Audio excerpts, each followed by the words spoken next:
गांव के एक छोटे से घर में माया रहती थी। वह बहुत सुंदर थी, लेकिन उसके चेहरे पर एक गहरा दुख था। उसका पति एक दुर्घटना में मर गया था और माया अकेले अपने बेटे की परवरिश कर रही थी। उसकी आत्मा में एक अजीब सी तन्हाई थी। गांव के लोग उसे दुखी और अकेली समझते थे, लेकिन माया के चेहरे पर एक रहस्यमय शांति थी। एक दिन गांव में एक साधु आया। उसका नाम था आदित्य। वह दिखने में बहुत साधारण था, लेकिन उसकी आंखों में कुछ खास था। वह हमेशा गहरे रंग के वस्त्र पहनकर गांव के मंदिर में बैठा रहता। उसकी आंखों में गहरी तात्विकता और एक अजीब सी आभा थी जो माया को आकर्षित करती थी। माया के मन में यह सवाल उठता था कि यह साधु आखिरकार चाहता क्या है। उसके पास कोई उद्देश्य है या बस साधु की तरह यहाँ बैठा रहता है। एक दिन माया मंदिर में पूजा करने गई, जहाँ उसे आदित्य बैठे हुए दिखाई दी। धीरे धीरे वह उसके पास गई और उनसे कहा, तुम्हारा चेहरा कुछ अजीब सा लगता है साधु। क्या तुम सच में साधु हो या फिर कोई छुपा हुआ है तुम्हारा रूप? आदित्य मुस्कुराए और बोले, जिसे तुम साधु समझ रही हो वह एक साधारण व्यक्ति का रूप है, लेकिन जो अंदर है वही असली साधु है। माया को यह बात अजीब सी लगी, लेकिन फिर भी वह साधु से थोड़ी बातचीत की। समय के साथ माया और आदित्य की मुलाकातें बढ़ने लगी। वह माया को तंत्र, मंत्र और योग की विधियां सिखाने लगा। माया को उसकी बातें बहुत प्रभावित करने लगी। धीरे धीरे वह आदित्य के प्रति आकर्षित होने लगी, लेकिन माया को कुछ अजीब सा महसूस होने लगा। आदित्य उसकी मदद करने के बजाय कभी कभी उसे मानसिक रूप से थका देता था। वह माया से कहता, तुम्हारे भीतर एक अदृश्य शक्ति है जो तुम्हें पहचाननी होगी। तुम्हारी आत्मा बहुत बलशाली है, लेकिन तुम्हें इसे जागृत करना होगा।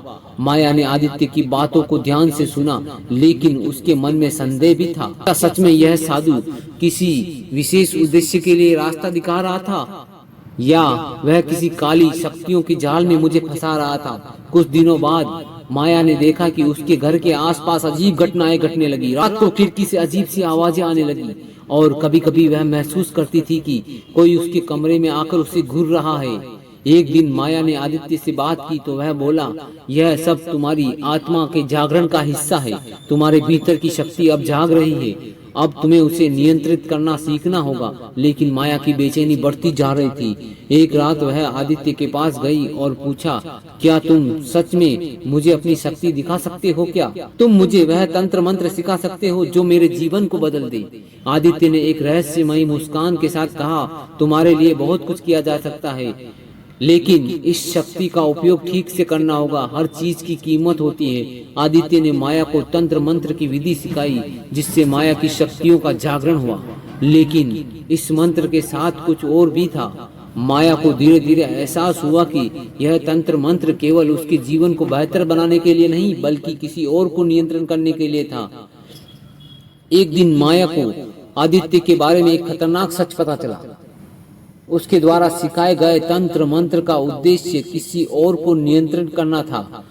माया ने यह पाया कि आदित्य एक साधु नहीं बल्कि एक तांत्रिक था, जो लोगों की आत्माओं को इच्छा के अनुसार मोड़ता था। वह एक शक्तिशाली तांत्रिक था जो किसी विशेष उद्देश्य के लिए अपनी शक्तियों का उपयोग करता था। माया को यह एहसास हुआ कि उसने बिना समझे आदित्य के जाल में फंसकर अपनी शक्ति को एक खतरनाक दिशा में मोड़ लिया था। आदित्य ने माया को अपने जाल में फंसा लिया था और अब उसे यह महसूस हो रहा था कि उसकी आत्मा पर आदित्य का नियंत्रण है।